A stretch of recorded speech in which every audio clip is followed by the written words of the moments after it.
ఏపీలో ఎన్నికలు సమీపిస్తున్న వేళ రాష్ట్రంలోని పార్టీలో చేరికలు మొదలయ్యాయి. ఈ క్రమంలోనే కొందరు నేతలు వైసీపీ నుంచి టీడీపీలోకి చేరగా టీడీపీ శ్రేణులు వైసీపీలో చేరుతున్నారు. అయితే ఈ విషయంపై TDP floor leader Nelibandla Balaswamy ఇటీవల టీడీపీ పార్టీని వీడి వైసీపీ తీర్థం తీసుకున్న శ్రేణులపై తీవ్రస్థాయిలో మండిపడ్డారు. తల్లి పాలు త్రాగి రొమ్ము గుద్దే రకాలు అని టీడీపీ ఫ్లోర్ బాలస్వామి తీవ్రంగా వ్యాఖ్యానించారు. మాజీ కార్పొరేటర్లు నందియపు జగదీష్, దండూరు మహేష్, పోతులమణి వీరు టీడీపీపై చేసిన వ్యాఖ్యల్ని ఖండించారు.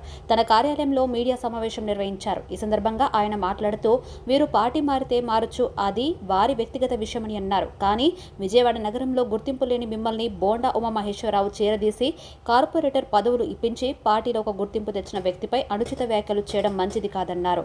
నందియపు జగదీష్ గత 2 సంవత్సరాలుగా కార్పొరేషన్లో కో-ఆప్ట్ మెంబర్గా కొనసాగుతున్నారని, ఇప్పుడు కొత్తగా వైసీపీలోకి మారడం చెల్లికి మళ్లీ పెళ్లి అనే విధంగా ఉందని ఎద్దేవా చేశారు. టీడీపీ పార్టీ గురించి కానీ బోండా ఉమపైన కానీ ప్రేలాపన చేస్తే సహించేది లేదని హెచ్చరించారు. ఈ ముగ్గురు కూడా వెల్లంపల్లికి కోవట్లని, వైసీపీలోకి వీరు చేరడం వల్ల వెల్లంపల్లికి పతనం మొదలైందని ఎద్దేవా చేశారు. వీళ్ళు వైసీపీ తరపున ప్రచారం చేసినా ఉన్న డివిజన్లో 10 ఓట్లు కూడా పడవని, అలాంటి వారిని వైసీపీలో చేర్చుకున్నారని వెల్లంపల్లిని విమర్శించారు. బోండా ఉమ టిడ్కో ఇళ్ల అప్లికేషన్లు అమ్ముకున్నావని అన్నారు. మీకు దమ్ము ధైర్యం ఉంటే అది నిజమేనా నిరూపిస్తే తాను కార్పొరేటర్ పదవికి రాజీనామా చేస్తానని వారికి సవాల్ విసిరారు బాలస్వామి. బోండా ఉమాపై పిచ్చి పిచ్చిగా మాట్లాడితే సహించేది లేదని హెచ్చరించారు. తల్లిపాలు దాగి రొమ్ము గుద్దే వ్యక్తులు, తిన్నింటి వాసాలు లెక్క పెట్టేటువంటి వ్యక్తులు, అలాగే అన్నం పెట్టే వాళ్ళ సున్నం పెట్టే వ్యక్తులు ఎవరంటే సెంట్రల్ నియోజకవర్గంలో చిన్నపిల్లలు ఏంటో చెప్తారు. నందెపు జగదీష్, గండూరు మహేష్, కోసూరు మణి, వీళ్ళ ముగ్గురు కూడా రాజకీయ భిక్ష పెట్టింది బోండా ఉమామహేశ్వరరావు గారు. వీళ్ళ ఊరు పేరు ఎక్కడా తెలియపోయినా వీళ్ళని పైకి తీసుకొచ్చి ముగ్గురిని కార్పొరేటర్లు చేసినటువంటి వ్యక్తి బోండా ఉమామహేశ్వరరావు గారు. మరి నందెపు జగదీష్ అయితే గనక ఆల్రెడీ గత 2-3 సంవత్సరాల నుంచి కోఆప్టెడ్ మెంబర్ గా, వైసీపీ కోఆప్టెడ్ మెంబర్ గా ఉన్నాడు.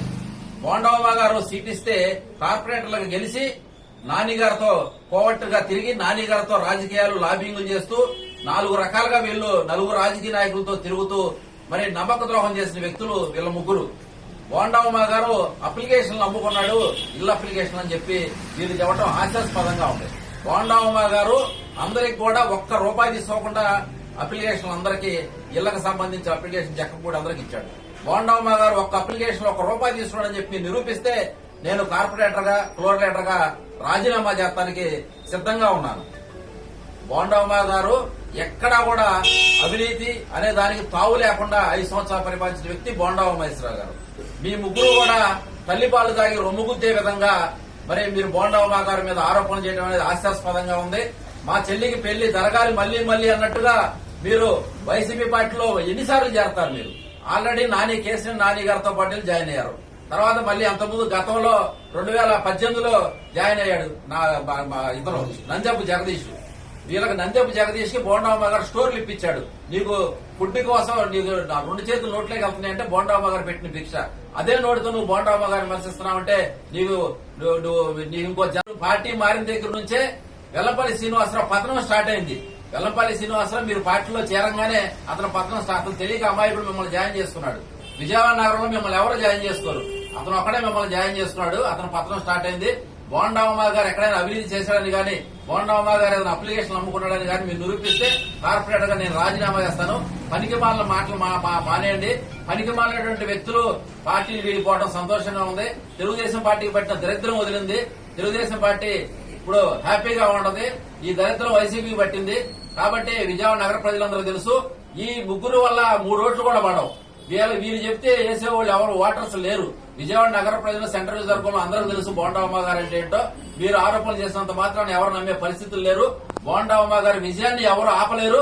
బోండా ఉమా గారు 30,000 పైసలు మెజార్టీతో గెలుస్తాడు. ఒళ్ళు మీరు దగ్గర పెట్టుకోండి, నోరు అదుపులో పెట్టుకోమని చెప్పి హెచ్చరిస్తున్నాం తెలుగుదేశం కార్పొరేటర్ గా, కమిటీగా. నా పేరు గార్లపాటి విజయ్ కుమార్, 33వ నేను తెలుగుదేశం పార్టీ ఇన్ఛార్జ్. 2013లో నాకు గండూరు మహేష్ అనే వ్యక్తి పరిచయం అయింది తెలుగుదేశం పార్టీ ద్వారా. ఒక సోదరుడుగా భావించి బోండా ఉమామహేశ్వరరావు ఆదేశాల మేరకు మేమందరం అతన్ని మేదేసుకుని సొంత సోదరులాగా అతన్ని గెలిపించుకుని 5 ఏళ్ళు అతనితో జర్నీ చేశాం. 2019లో బోండా ఉమా గారు నాకు కార్పొరేట్ టికెట్ ఇచ్చిన మాట వాస్తవం కాదా, అవునా? ఇదే మాట నేను సూటిగా అడుగుతున్నాను. 2019లో గార్లపాటి విజయ్ కుమార్ కి కార్పొరేట్ సీట్ ఇచ్చిన మాట వాస్తవమా కాదా?